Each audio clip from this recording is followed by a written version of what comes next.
Hey, this has been the owner of Illumined, and I haven't done an off-the-cuff video in a little bit. Usually I've been doing more scripted stuff for YouTube, so I wanted to kind of get back to that today because I just enjoy it, to talk without a script.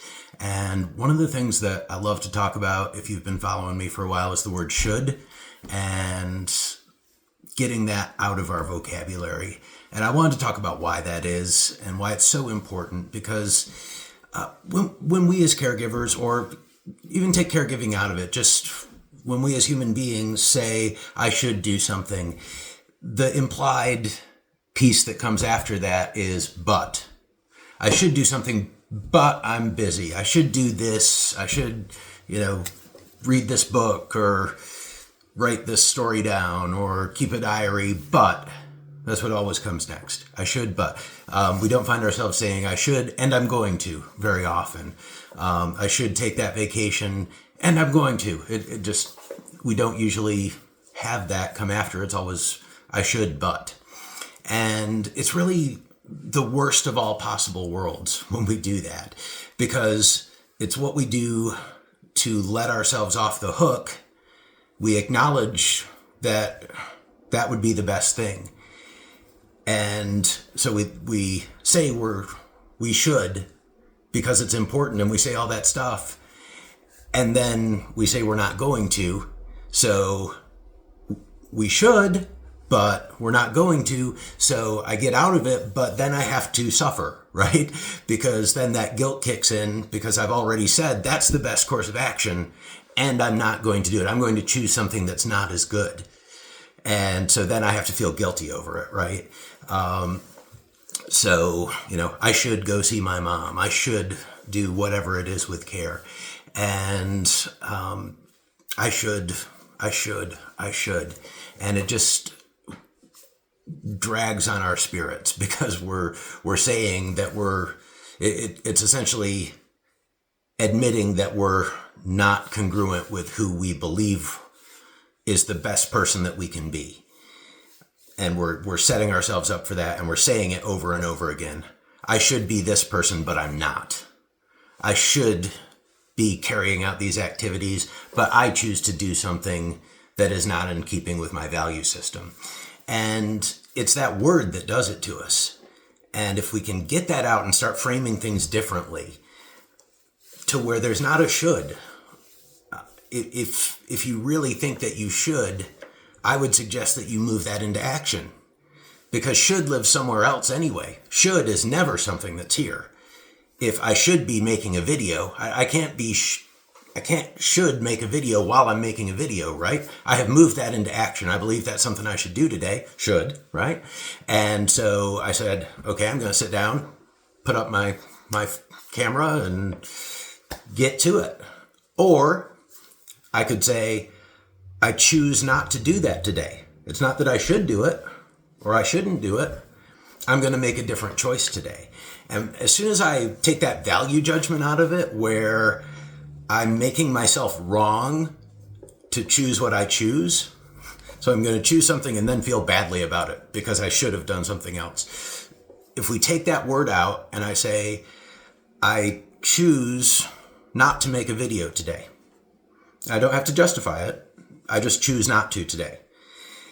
Or I think a video would be a great thing for me to do to help people out, build a bigger audience, get this information out to more people.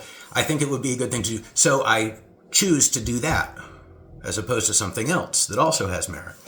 And if we can get that should out of our care, we either do it or we don't, and we make an empowered choice around that, one that we don't kind of halfway toss off, and then the other half hold to us and agonize. Just choose. What are you committed to today? Are you committed to making a video or not making a video? Or are you committed to having this should sitting there on top of you, making you feel bad, keeping you from making a video or not making a video because, or whatever you're doing today, because you're so lost in that empty wasteland of what you think you ought to be doing, and you're making yourself feel terrible for not doing it, when really it's a choice you made, so own it. Or if you really think you should do something different, can you shift to that thing and bring it into the present where you let go of that should and you are? Because wherever you are, that's where you have power of choice, right? If you should do something, we'll bring that should into the present and do it. Like I chose to make a video, I brought it into the present and I did it. Because should has no power. As long as you live in should, you're not living in doing. If you should do a certain care aspect for your loved one, if you should spend time with someone else, if you should take quiet time and read, can you move that into the moment? And sometimes you can't, right?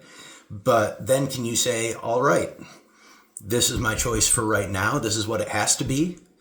And right now there's no should about it, right? If you're stuck doing something, then there's nothing you should do. It's that this is where you are.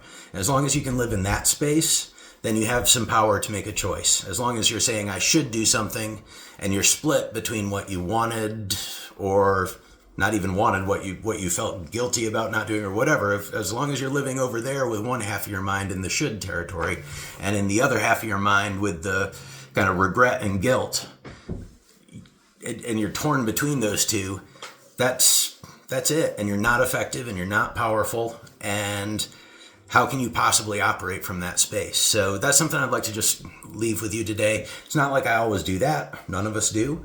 But that's something I try to do. That's something I aspire toward in my own behavior. And it's when I can make that shift, I feel a lot more powerful. I feel a lot more in control.